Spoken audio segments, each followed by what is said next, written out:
Okay, this is an emergency spoke repair that I am now going to finally replace with a real spoke, which is here.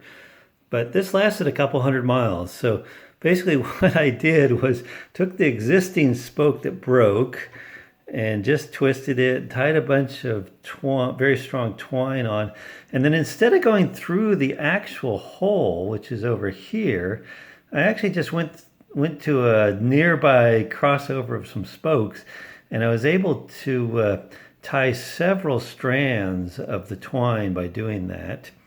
When I did try going just through the spoke, that broke after probably about 80 miles of riding, but this held on for a couple hundred miles and could probably just keep on going actually. But so what ended up happening is as you turn this, you turn the entire thing, and because the twine is twisting, it's actually shortening it up even more. So you get some pretty good tension here, and you can really tension up this thing quite well.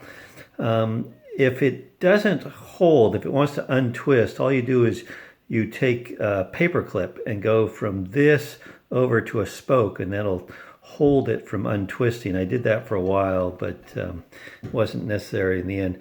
Now, one thing I had to do here was originally I tightened up the spoke so much that it was sticking through and actually gave me a puncture.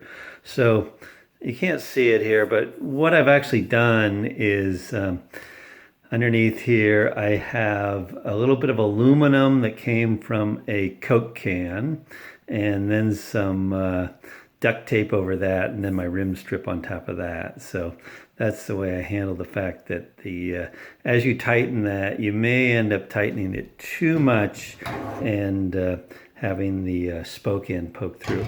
But anyway, this worked well. So, I did this to try to see how I would cope with a broken spoke. And this is on the freewheel sides. I've already taken off the freewheel here. On the freewheel side, which is where they always break, out on a tour and having no way to remove the freewheel. So this is a way to do it. Existing spoke, just some twine, and tension it up, and it works as long as you don't tension it so much that the spoke pokes through. You could actually always file off the end of that spoke, but then you really can't use it for tensioning anymore if you filed it off short, so that it doesn't stick through on the other side.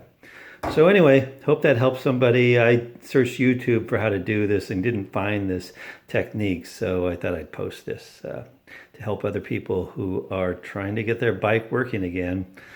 All right, stay safe, everyone.